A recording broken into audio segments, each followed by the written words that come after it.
Our focus for today is on China.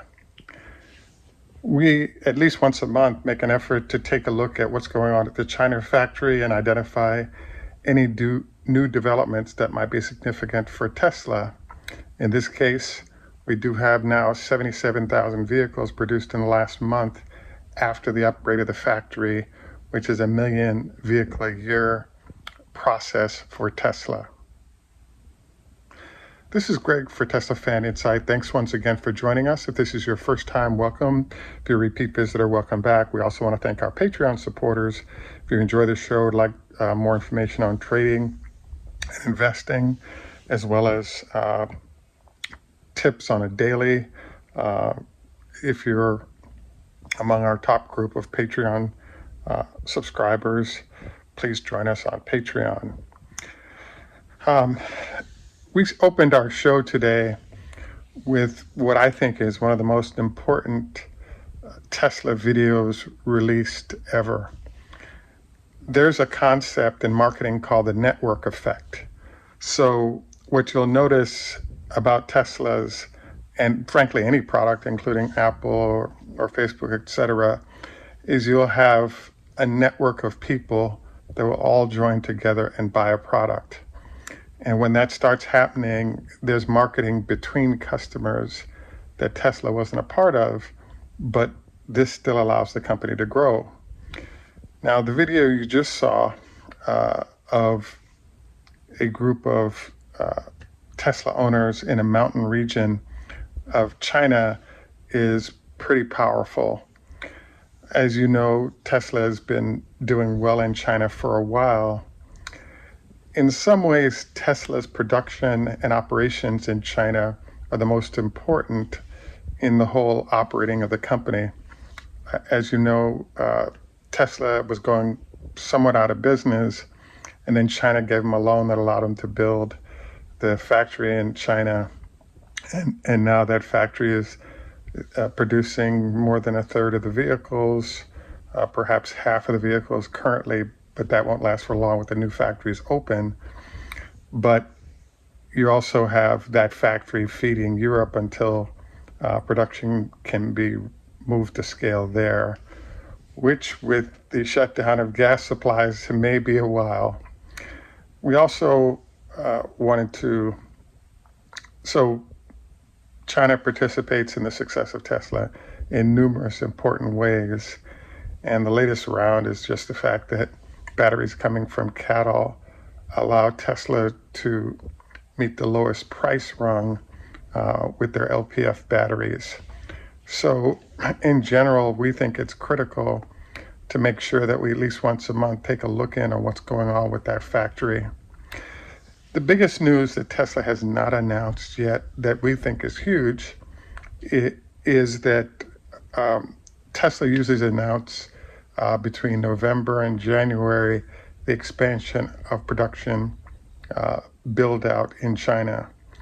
So the latest addition for Tesla was announced, the $288 million was announced in November. That expansion was completed in July and fully baked by the end of July of this year. And we expect the next round of this activity to happen again with the announcement in November, an 8-month or so build-out time, which will push Tesla's production in China up into the 1.5 million vehicle zone. The only mystery about this facility is not whether or not it's going to happen and the growth is going to happen, it's where it will occur. Elon wants to build in another province outside of Shanghai, but the folks at Shanghai went to bat with the Chinese government relative to the need for Tesla to produce, and they don't seem to want to relinquish the success of the manufacturing and the jobs created to another province. So instead of having what Elon expected it to be 5 production facilities, it's turned out to be one very large facility that continues to grow. Now, as we look at this, what's going on in China and why, there are a couple of mysteries that have sort of emerged right now for Tesla that we're going to get the answer to in the next few months. Mystery number one. If you'll recall, it took 9 months from the start of their factory to about 150,000 vehicles a year in that facility, which is very impressive. And it's also impressive because we've got 2.5 to 3 years worth of production or manufacturing a factory going on in Germany and Austin, and we're still not at, call it 50,000 vehicles a year. So this is an impressive illustration of how a focused China can bring something about.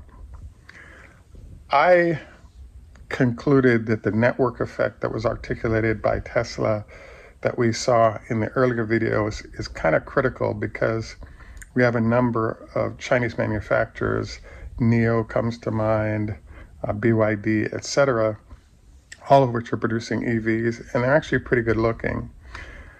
The Chinese are a well-educated population, and they seem to sort of dig beneath the cover of what you might see.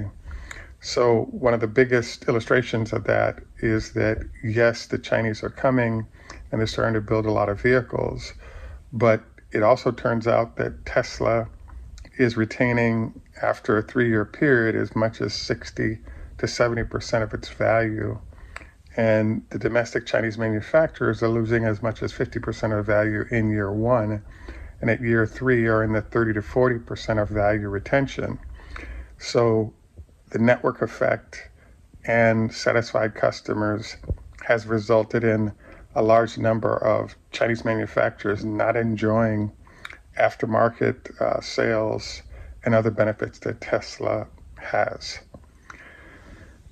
You know, there is a mention of the fact that Tesla is at 1,000 superchargers and has a dedicated production of supercharger facilities going on in China, which has resulted in a large charging network. And this is one of the things that's articulated in the second video that I posted today. So I believe that this really puts us in a zone where Tesla definitely has competition. It's definitely doing well in China, and there's a sort of Tesla on par with BMW and VW in terms of its Chinese credibility.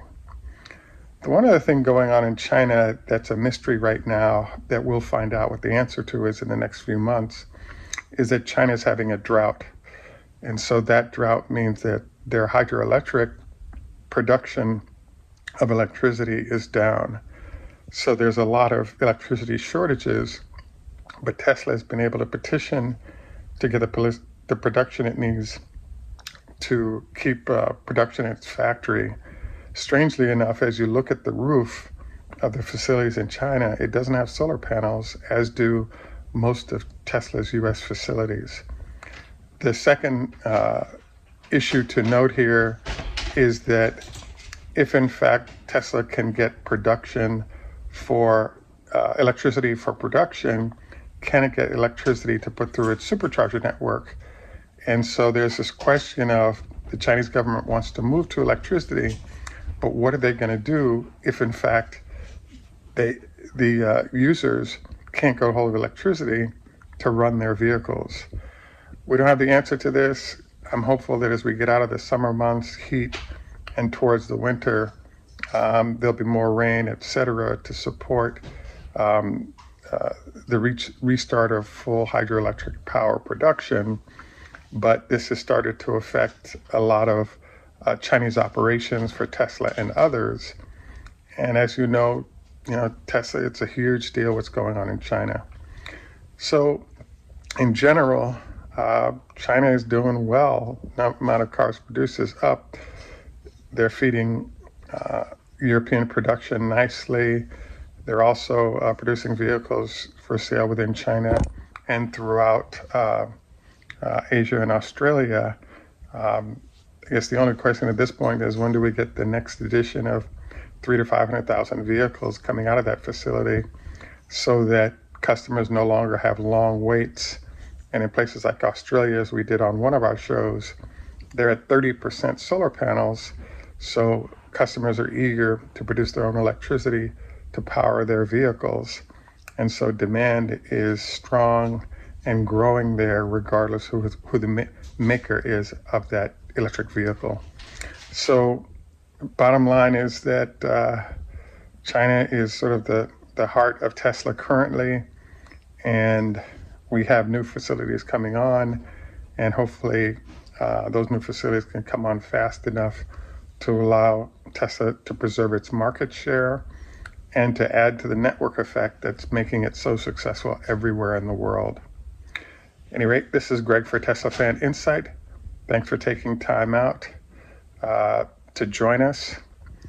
Our health tip for today is sort of strange. I ran into a nurse that works in an ear, nose, and throat specialist, and she asked me the question, had I ever had my ears professionally cleaned?